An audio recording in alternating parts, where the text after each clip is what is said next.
ತಮ್ಮೆಲ್ಲರಿಗೂ ನಮಸ್ಕಾರ. ಇಷ್ಟು ಪ್ರೀತಿ, ಇಷ್ಟು ಸಹಕಾರ ನೀವು ಎಲ್ಲ ಕೊಟ್ಟಿದ್ರದ್ದು ಮತ್ತು ನಾರ್ತ್ ಇಂಡಿಯನ್ ಕ್ರೌಡ್ ಮತ್ತು ಬ್ಯಾಂಗ್ಳೂರ್ ಕ್ರೌಡ್ ಇಷ್ಟು ಲವ್ ಆ್ಯಂಡ್ ಎಫೆಕ್ಷನ್ಸ್ ಕೊಟ್ಟಿದ್ರದ್ದು ತುಂಬ ಸಂತೋಷ. ನೀವು ಎಲ್ಲರೂ ಬಂದಿದ್ದೀರಾ ಮತ್ತು ಒಂದು ಕಲಾವಿದರಿಗೆ ಪ್ರೋತ್ಸಾಹ ಮಾಡಿದ್ದೀರಾ. ಕಲಾವಿದರು ಬಂದು ಒಂದು ಪೂಜೆ, ಯಾವತ್ತೂ ಪೂಜೆ ಆಗಲ್ಲ. ಎಷ್ಟು ಹೈಟ್ ಮಾಡಿದ್ರೂ ಮೇಲ್ಗಡೆ ಬರುತ್ತೆ. ನಮ್ಮ ಫಿಲ್ಮ್ನಲ್ಲಿ ಒಂದು ಡೈಲಾಗ್ ಇದೆ, ಮನಸ್ಸು ಸಂತೋಷವಾಗಿದ್ದಷ್ಟು ಮಾಡುವ ಕೆಲಸನೂ ಸುಂದರವಾಗಿರುತ್ತದೆ ಅಂತ. ಓಕೆ, ಇದರಲ್ಲಿ ಮತ್ತು ಹಕ್ಕಿಗೆ ಕಾಳು ಹಾಕೋರು ಇಷ್ಟ ಇದ್ದರೆ ಎಷ್ಟೋ ಎತ್ತರದಲ್ಲಿ ಇದ್ರೂ ಕೆಳಗೆ ಇಳಿತೆ ಅಂತ ಹೇಳ್ತೀವಿ. ಇವತ್ತು ನಂದು ಆ್ಯಕ್ಟಿಂಗ್ ನೋಡಿಬಿಟ್ಟು ತುಂಬ ಜನ ಲೈಕ್ ಮಾಡಿದ್ದಾರೆ ಮತ್ತು ತುಂಬ ಜನ ಇವತ್ತು 3rd ವೀಕ್, ಇವಾಗ 4th ವೀಕ್ ನಡೀತಾ ಇದೆ.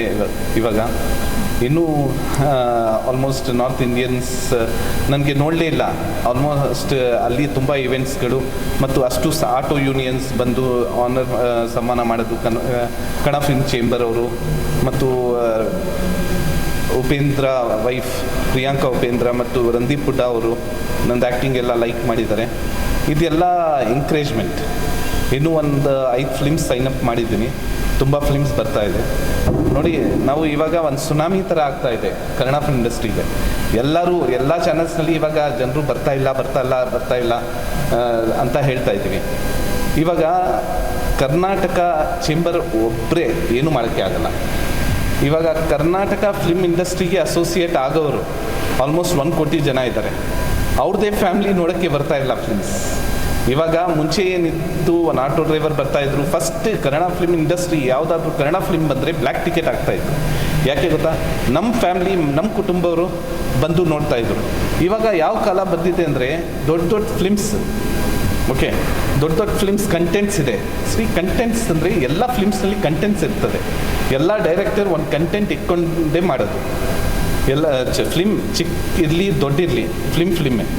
ನಾವು ಎಲ್ಲರೂ ಆಲ್ಮೋಸ್ಟ್ ಎಷ್ಟು ಕೋಟಿ ಜನ ಇದ್ದಾರೆ ಇದರಲ್ಲಿ. ನಾವು ಕರ್ನಾಟಕ ಸ್ಪೆಷಲಿ ಒಂದು ನಾರ್ತ್ ಇಂಡಿಯನ್ಗೂ ನಾವು ಸಹಕಾರ ನೀಡಿದ್ದೀವಿ. ಒಂದು ಮಲಯಾಳಂ ಫಿಲ್ಮ್ಸ್ಗೂ ಸಹಕಾರ ನೀಡಿದ್ವಿ, ಬಾಲಿವುಡ್ಗೂ ಸಹಕಾರ ನೀಡಿದ್ವಿ, ತೆಲುಗು ಫಿಲ್ಮ್ ಇಂಡಸ್ಟ್ರಿಗೂ ಸಹಕಾರ ನೀಡಿದ್ವಿ. ಈ ಥರ ಈ ಕರ್ನಾಟಕದಲ್ಲಿ ಎಲ್ಲರೂ ಎಷ್ಟು ಜನ ಇದ್ದಾರೆ ಅವ್ರೂ ಕನ್ನಡ ಫಿಲ್ಮ್ಸ್ ನೋಡಬೇಕು. ಇವಾಗ ನೀವು ಮಾಧ್ಯಮ ಅವರು ಒಂದು ಸಿನಿಮಾಥಾನ್ ಅಂತ ಮಾಡಬೇಕು. ಯಾಕೆಂದರೆ ಇವಾಗ ತುಂಬ ಯೂಟ್ಯೂಬರ್ಸ್ ಇದ್ದಾರೆ, ತುಂಬ ಚಾನಲ್ಸ್ಗಳು ಇದ್ದಾರೆ. ಇವರು ಒಂದು ಮ್ಯಾರಥಾನ್ ಥರ ಮಾಡಿಬಿಟ್ಟು ಕಂಪ್ಲೀಟ್ಲಿ ಜನರು ಫಿಲ್ಮ್ ಇಂಡಸ್ಟ್ರಿಗೆ ಬನ್ನಿ.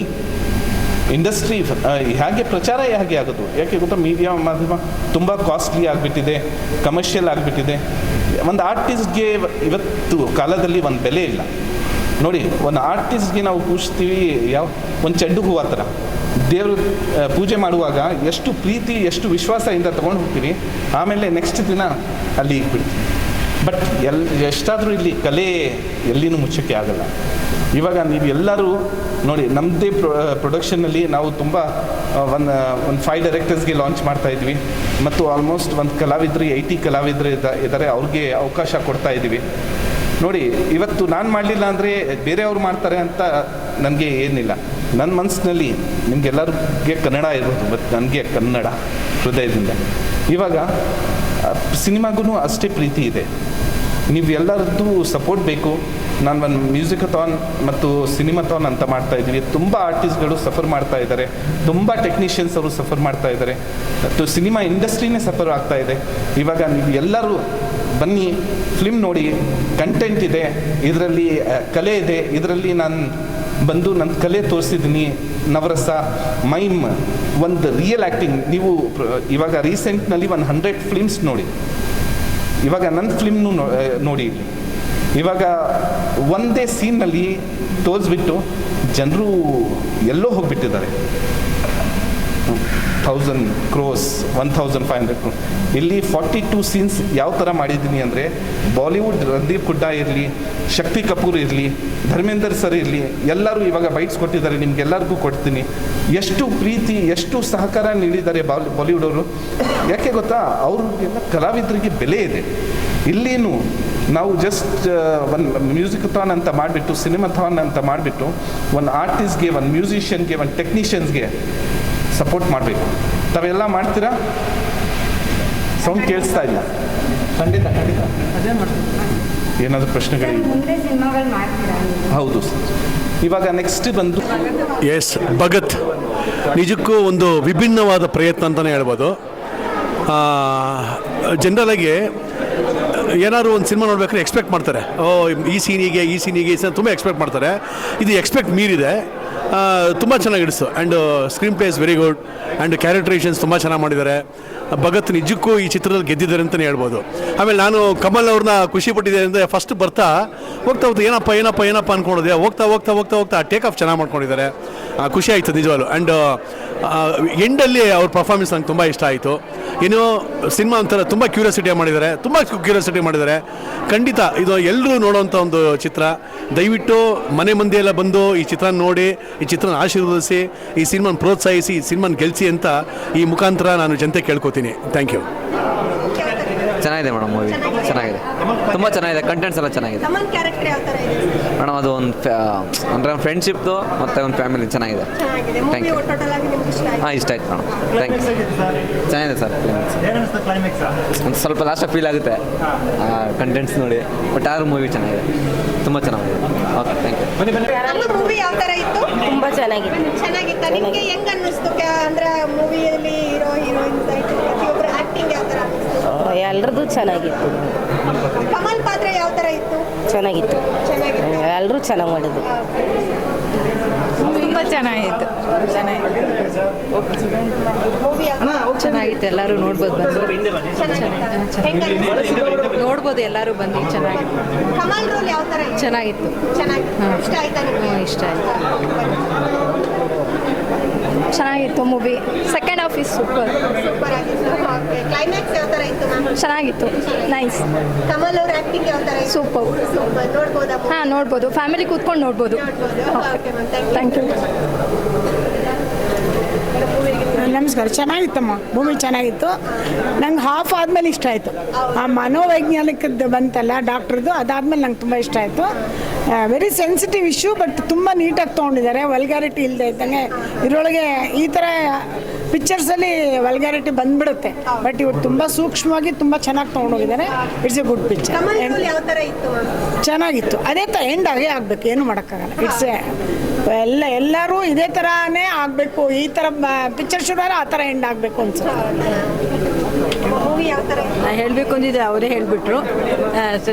ತುಂಬ ಧೈರ್ಯ ಬೇಕು ಈ ಥರ ಪಿಕ್ಚರ್ ತೆಗಿಯೋಕ್ಕೆ, ಅದಂತೂ ಅನಿಸುತ್ತೆ. ಕಮಲ್ ರೋಲ್ ಯಾವ ಥರ ಇತ್ತು? ಕಮಲ್ ರೋಲ್ ತುಂಬಾ ಚೆನ್ನಾಗಿ ಮಾಡಿದ್ದಾರೆ. ಅವರವ್ರಲ್ಲಿ ಎಲ್ಲರೂ ನಾಟ್ ತುಂಬ ಚೆನ್ನಾಗಿತ್ತು.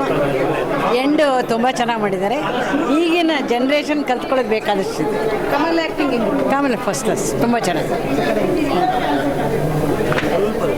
ಚೆನ್ನಾಗಿತ್ತು. ಮಕ್ಕಳ ಜೊತೆ ನೋಡೋಕೆ ಒಂಥರ ಇತ್ತು.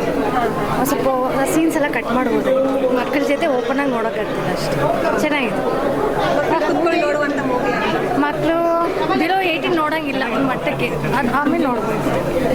ಚೆನ್ನಾಗಿತ್ತಪ್ಪ. ಎಲ್ಲರೂ ಚೆನ್ನಾಗಿ ಮಾಡಿದ್ದಾರೆ. ಕಮಲು ಚೆನ್ನಾಗಿ ಮಾಡಿದ್ದಾರೆ. ಭೀಷ್ಮ ರಾಮಯ್ಯ ಅವರು ತುಂಬ ಚೆನ್ನಾಗಿ ಮಾಡಿದ್ದಾರೆ. ತುಂಬ ಚೆನ್ನಾಗಿತ್ತು. ಓವರಾಲ್ ಫಿಲಮ್ ಹೊಸದಾಗಿತ್ತು, ಎಕ್ಸ್ಪೀರಿಯನ್ಸ್. ಭಗತ್ ರಾಜ್ ಅವರ ಸೂಟ್ ಚಿತ್ರ ಬಹಳ ಚೆನ್ನಾಗಿದೆ. ಒಂದು ಸೂಟ್ ಅಂತಂದರೆ ಪ್ರತಿಷ್ಠೆ ಮತ್ತು ಒಂದು ವ್ಯಕ್ತಿ ಗೌರವ ಅನ್ನೋದು ಪ್ರತೀಕ. ಅದ್ರ ಸುತ್ತ ಹೆಡ್ದಿರ್ತಕ್ಕಂಥ ಒಂದು ಕಥೆಯನ್ನು ಇದು ಜನಗಳ ಮನೋರಂಜನೆಗೋಸ್ಕರ ಬಿಟ್ಟಿದ್ದಾರೆ. ಆದರೆ ಜನರೆಲ್ಲ ಇದನ್ನೆಲ್ಲ ನೋಡಿ ಸಂತೋಷ ಪಟ್ಟಾಗ ಅವ್ರು ಪಟ್ಟಿರತಕ್ಕಂಥ ಭಗತ್ ರಾಜ್ ಅವರು ಪಟ್ಟಿರ್ತಕ್ಕಂಥ ಶ್ರಮಕ್ಕೆ ಒಂದು ಸಾರ್ಥಕತೆ ಸಿಗುತ್ತೆ ಅಂತ ನನ್ನ ಅನಿಸಿಕೆ. ಮೂವಿ ಚೆನ್ನಾಗಿದೆ. ಆ್ಯಕ್ಚುಲಿ ಇದೊಂಥರ ವಿಭಿನ್ನವಾದ ವಿಶಿಷ್ಟವಾದ ಕಥೆ ಇದೆ ಇದರಲ್ಲಿ. ಮತ್ತು ಎಲ್ಲ ಪಾತ್ರಧಾರಿಗಳು ಕೂಡ ತುಂಬ ಚೆನ್ನಾಗಿ ಅಭಿನಯ ಮಾಡಿದ್ದಾರೆ. ಕ್ಯಾಮ್ರಾ ವರ್ಕ್ ತುಂಬ ಚೆನ್ನಾಗಿದೆ. ಅಂದರೆ ನಂಬಿಕೆಗೆ ಪೆಟ್ಟು ಬಿದ್ದಾಗ ಒಬ್ಬ ಮನುಷ್ಯ ಹೇಗೆ ಪ್ರತಿಕ್ರಿಯಿಸ್ತಾನೆ ಅಂತಕ್ಕಂಥದ್ದು ಇದರಲ್ಲಿ ತೋರಿಸಿದ್ದಾರೆ. ಪ್ರೀತಿ, ಸ್ನೇಹ, ಇದ್ರ ಬಗ್ಗೆ ಎಲ್ಲ ಒಂದಷ್ಟು ಚೆನ್ನಾಗಿ ತೋರಿಸಿದ್ದಾರೆ. ಭೀಷ್ಮ ರಾಮಯ್ಯ ಅವ್ರ ಆ್ಯಕ್ಟಿಂಗ್ ತುಂಬ ಚೆನ್ನಾಗಿ ಬಂದಿದೆ. ಕಮಲ್ ಪಾತ್ರಧಾರಿ ಎಲ್ಲರೂ ಸನಿಹ ಅದೆಲ್ಲ ತುಂಬ ಚೆನ್ನಾಗಿ ಬಂದಿದೆ. ಚೆನ್ನಾಗಿದೆ. All the best team. ಯಾಕಂದರೆ for the first time suit ಅನ್ನೋದು ಮೇನ್ ಲೀಡ್ ಕ್ಯಾರೆಕ್ಟರ್ ಆಗಿ ಇಟ್ಕೊಂಡಿದ್ದು ಒಂಥರ ಡಿಫ್ರೆಂಟ್ ಕಾನ್ಸೆಪ್ಟ್ ಅನ್ನಿಸ್ತಾ ಇದೆ. ಅದೇ ಒಂಥರ ಇಡೀ ಮೂವಿಲಿ ಹೈಲೈಟು. ಸೊ ಮೂವಿ ಹೆಸರು ಸೂಟುಗೂ ಆ ಮೇನ್ ಕ್ಯಾರೆಕ್ಟರ್ ಆ ಮೂವಿನೇ ಎಂಡ್ ತನಕ ತೊಗೊಂಡೋಗಿರೋದು ತುಂಬ ಒಂಥರ ವಿಭಿನ್ನವಾಗಿದೆ. ಡೈರೆಕ್ಟರ್ ಭಗತ್ ಸರ್ ತುಂಬ ಚೆನ್ನಾಗಿ ಡೈರೆಕ್ಟ್ ಮಾಡಿದ್ದಾರೆ. ಆ್ಯಂಡ್ ನನಗೆ ಮೇಜರಾಗಿ ಸಾಂಗ್ಸ್ ತುಂಬ ಖುಷಿ ಆಯಿತು. ಸಿಂಗರ್ಸ್ ವಾಯ್ಸ್ ಆಗಿರಲಿ, ಸಾಂಗ್ಸ್ ಆಗಿರಲಿ ತುಂಬ ಖುಷಿ ಆಯಿತು. ವೆರಿ ನೈಸ್ ಮೂವಿ, ವಾಚ್ ಮಾಡಬೇಕು. ಕ್ಲೈಮ್ಯಾಕ್ಸ್ ವಾಸ್ ಲೈಕ್ ತುಂಬಾ ಶಾಕಿಂಗ್ ಅನ್ನಿಸ್ತು ನನಗೆ. ಬಿಕಾಸ್ ಬರೀ ಹೀರೋ ಮಾತ್ರ ಸಾಯ್ತಾರೆ ಅಂತ ಅಂದ್ಕೊಂಡ್ರೆ ಹೆಂಡ್ತಿನೂ ಸತ್ತು ಒಂಥರ ಅವರಿಗೆ ಆ ರಿಗ್ರೆಟ್ ಅನ್ನೋದು ಕಾಣಿಸ್ತು. ತುಂಬಾ ತಪ್ಪು ಮಾಡೋದು ಸಹಜ, ಬಟ್ ಅದನ್ನು ಅರ್ಥ ಮಾಡ್ಕೊಂಡಿದ್ದು ತುಂಬಾ ಒಂಥರ ಖುಷಿ ಅನ್ನಿಸ್ತು ನನಗೆ. ಎಕ್ಸಾಕ್ಟ್ಲಿ, ನಾನು ಫಸ್ಟಿಗೆ ನೋಡಿದಾಗ ನಾನು ಯಾವುದೋ ಒಂದು ಈ ಕಿಲ್ಲರ್ ಸ್ಟೋರಿ ಬರುತ್ತೆ ಅಥವಾ ಇನ್ನೊಂದೇನೋ ಸ್ಟೋರಿ ಬರುತ್ತೆ ಅಂತ ಅಂದ್ಕೊಂಡೆ. ಬಟ್ ಈ ಪ್ರೀತಿಯಲ್ಲಿ ಅವ್ರು ಸೈಕ್ ಪಾತ್ರ ಮಾಡಿ ಅದನ್ನೊಂಥರ ಬೇರೆ ರೀತಿ ಎಳ್ಕೊಂಡೋಗಿ ಮೂವಿ ಇನ್ನೊಂಥರನೇ ಬಂದ್ಬಿಡ್ತದು. ತುಂಬ ಬೇರೆ ಬೇರೆ ಜಾನರ್ ಎಲ್ಲ ಮಿಕ್ಸ್ ಆಗಿ ಮೂವಿ ಬಂದಿರೋದು ತುಂಬ ಒಂಥರ ಶಾಕಿಂಗ್ ಆಗಿತ್ತು ನನಗೆ. ತುಂಬ ಚೆನ್ನಾಗಿತ್ತು ಮೂವಿ. ತುಂಬ ಚೆನ್ನಾಗಿದೆ. From starting to end full ಕ್ಯೂರಿಯಾಸಿಟಿನೇ ಕ್ರಿಯೇಟ್ ಮಾಡ್ತಾ ಇತ್ತು. ಸೊ ನೆಕ್ಸ್ಟ್ ಏನಾಗುತ್ತೆ ಅಂತಲೇ ಜಾಸ್ತಿ ಕ್ಯೂರಿಯಾಸಿಟಿ ಹೆಚ್ಚಿಸ್ತಾ ಇತ್ತು. ಆ್ಯಂಡ್ ಸ್ಟೋರಿ ಅಷ್ಟೇ ಸ್ಟೋರಿ ತುಂಬ ಚೆನ್ನಾಗಿದೆ. ಆ್ಯಂಡ್ ಡೈರೆಕ್ಷನ್ನು ತುಂಬ ಚೆನ್ನಾಗಿ ಮಾಡಿದ್ದಾರೆ. ಆ್ಯಕ್ಟರ್ಸ್ ಎಲ್ಲ ಚೆನ್ನಾಗಿ ಆ್ಯಕ್ಟಿಂಗ್ ಮಾಡಿದ್ದಾರೆ. ಸೊ ಇದು ಹೀಗೆ 100 ದಿನ 150 ಹಂಗೆ ಎಷ್ಟಾಗುತ್ತೆ ಅಷ್ಟು ದಿನಗಳು ಹಿಟ್ಟಾಗ್ತಾನೆ ಇರಲಿ ಅಂತ ನಾನು ಬಯಸ್ತೀನಿ. ಕಮಲ್ ಅವ್ರ ಆ್ಯಕ್ಟಿಂಗು ತುಂಬ ಚೆನ್ನಾಗಿ ಮಾಡಿದ್ದಾರೆ ಮೇಡಮ್. ಲೈಕ್ ಬೈ ಪ್ರೊಫೆಷನ್ ನಾನು ಸ್ಪೀಚ್ ಲ್ಯಾಂಗ್ವೇಜ್ ಪೆಥಾಲಜಿಸ್ಟ್. ನಾನು ಸಿಕ್ಸೋಫಿನಿಯಾ ಪೇಷಂಟ್ಸ್ನ ನೋಡಿದ್ದೀನಿ ಗ್ರಾಸ್ ಆಗಿ. ಸೊ ಈ ಮೂವಿಗೆ ಬಂದು ಅವ್ರು ಹೇಗೆ ಇರ್ತಾರೆ ಅಂತ ಜಸ್ಟ್ ರಿಯಲ್ ಆಗೆಲ್ಲ ಹೇಗಿರ್ಬೋದು ಅಂತ ಇಲ್ಲಿ ಜಸ್ಟ್ ಅದನ್ನು ಎನಾಕ್ಟ್ ಮಾಡಿ ತೋರಿಸಿದ್ದಾರೆ. ಚೆನ್ನಾಗಿ ತೋರಿಸಿದ್ದಾರೆ ಅದನ್ನೆಲ್ಲ ನೋಡಿ.